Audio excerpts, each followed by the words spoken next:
Apa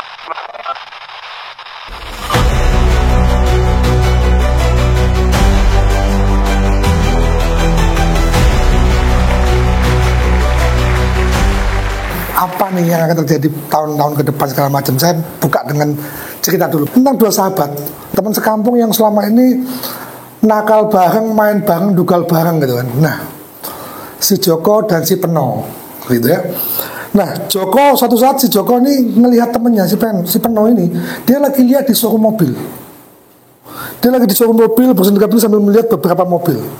Yang dilihat ada mobil Mercy, BMW, sama Rubicon. Karena dua orang ini masih nggak jelas pekerjaannya gitu. Akhirnya samperin sama si Joko, "No, kamu ngapain?" "Aku lagi ngeliat 3 mobil ini, bandingin." "Maksudnya gimana?" "Aku bingung mau yang mana.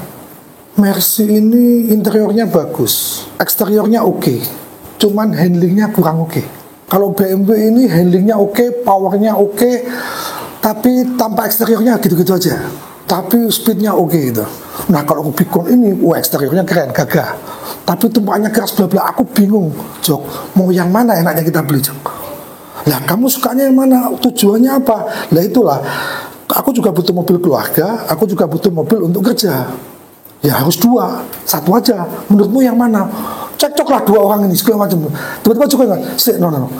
"Kamu mau beli, kamu punya duit nggak?" "Ya enggak, cuma mimpi doang gitu kan." Nah, perusahaan lain, Ezipro atau Allian, bukan itu yang penting. Siapa pelakunya, bertumbuh sejauh apa, itu yang menentukan. Mau ganti kendaraan berapa kali, mau ganti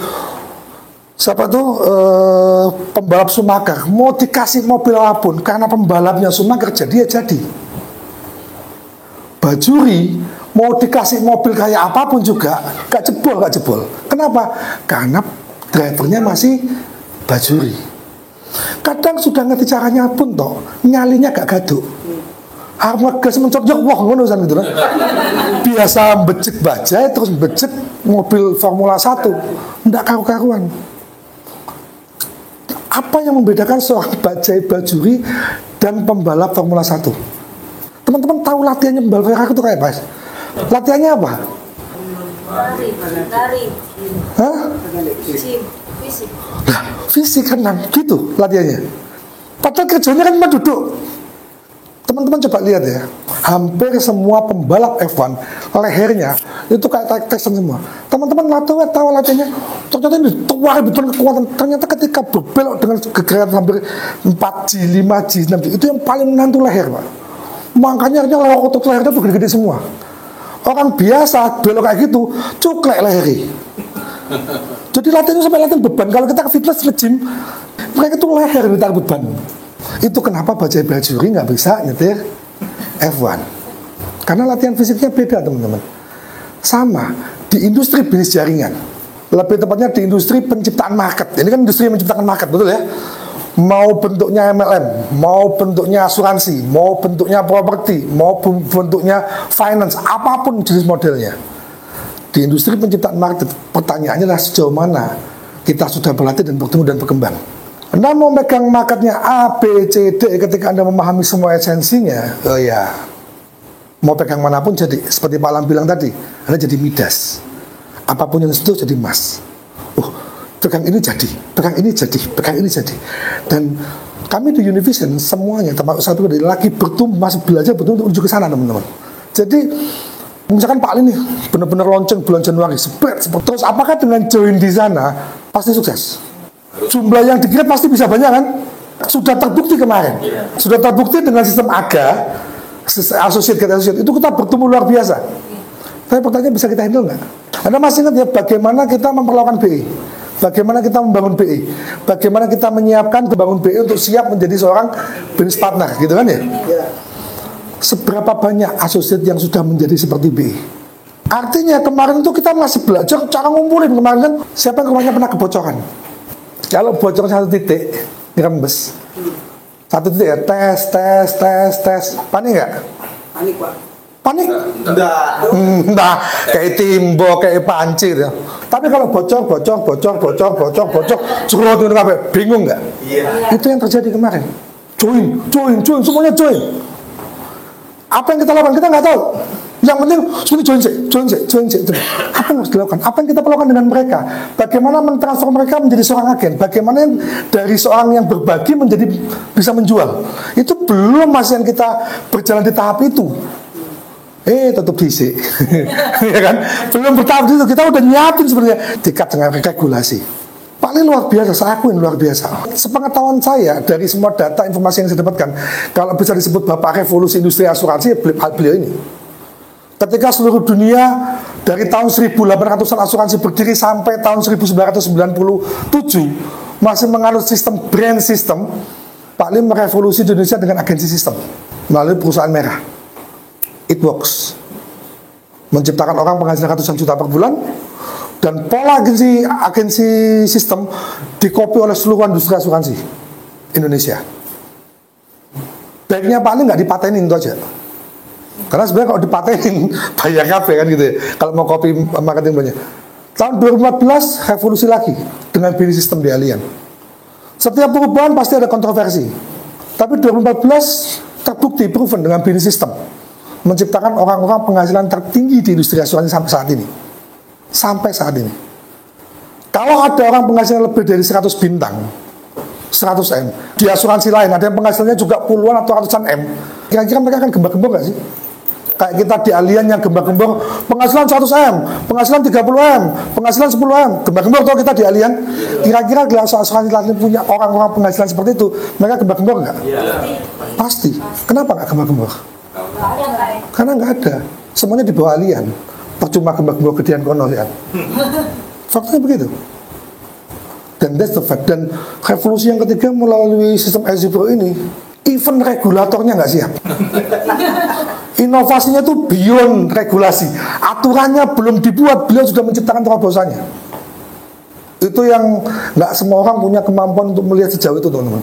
Dan seandainya kemarin tidak ada masalah dengan regulasi, saya yakin pola Exibro itu akan berubah cara bagaimana industri asuransi dijalankan di Indonesia. Berubah semuanya. Baik penetrasinya, jumlah orangnya, pemahamannya, literasi, itu akan berkembang semuanya. Sayangnya regulasi belum siap. Ini jadi problem. Dan there's nothing to do with it, gitu. Nggak ada yang bisa kita lakukan di situ. Itu benar-benar di luar wilayah kita. Akhirnya ya sekarang Pak Li akan gandeng dengan sebuah perusahaan baru, kita akan launching Exibro, kita akan lihat seperti apa produk, marketing plan, dan konsepnya, gitu kan. Kenapa kita Univision secara organisasi masih belum menentukan sikap? Kita akan stay di Allianz, ikut Pak Li, atau mau kemana? Saat ini kita masih part of Allianz. Ini sebentar lagi Januari akan ada badai gila-gilaan ketika Pak Li launching Exibro, dan dipastikan itu akan di perusahaan lain. Kalau kita tidak berbenah ambiar wong gini. Seperti apa? Saya nggak tahu. Itu kenapa saya bilang kenapa Univision kita belum tahu, karena kita megang angin sekarang. Kita tidak ada pegang apapun yang firm di tangan kita, hitam di atas putih. Dan kalau kita ngambil keputusan, ya tepat, Pak. Jadi saya kepingin semuanya di meja. Oke, punya Allianz seperti apa? Exibro seperti apa? Kalau memang Exibro seperti yang diceritakan oleh Pak Li, dan seperti yang kemarin ya, hanya konsepnya sekarang bukan associate get associate, tetapi agent get agent, karena memang regulasinya seperti itu. Teman-teman jangan meremehkan agent get agent. Wah, harus agen, harus ujian ACI. Lambat dong gak kayak associate. Hey, gara-gara agent get agent saja ketika mulai ada onboarding bonus, itu ada 12.000 case yang stuck gara-gara nyangkut di ACI semua. Artinya dengan kecepatan agent get agent pun itu sudah luar biasa kecepatannya, teman-teman. Sudah luar biasa, itu sudah keren banget dibandingkan teman-teman talangan. Associate, wah bom nuklir. Tapi buyar kafeannya gitu kan. Regulator nggak siap, perusahaan nggak siap, termasuk masyarakat Indonesia juga nggak siap.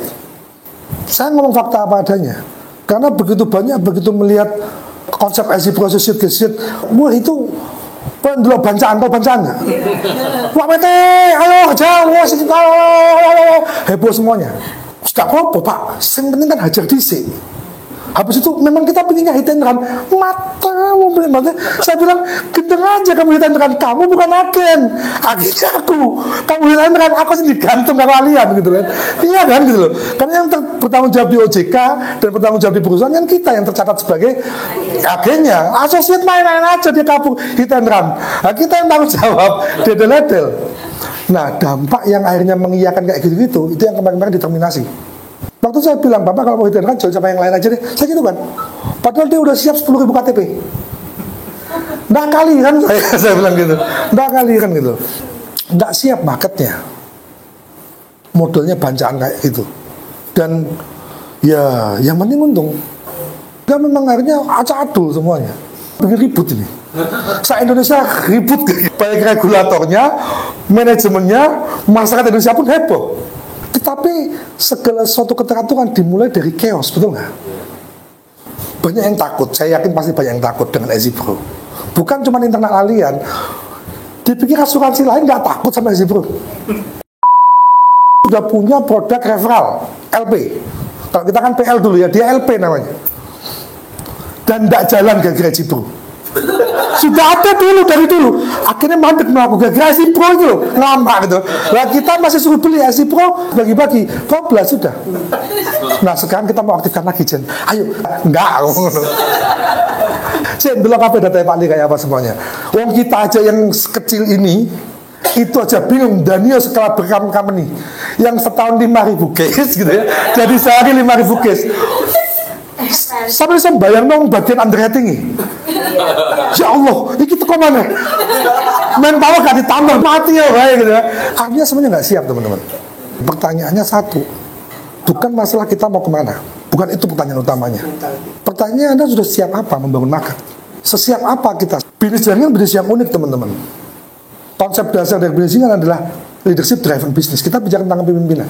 Menurut Anda di bisnis jaringan, di insurance ini kita juga bisnis jaringan ya, betul ya? Di dalam bisnis jaringan, kenapa kepemimpinan itu penting? Kenapa? Menurut Anda, kalau misalnya, pertanyaan dasar dulu, menurut Anda apakah kepemimpinan penting di industri bisnis seperti ini, bisnis jaringan? Penting nggak teman-teman? Kenapa?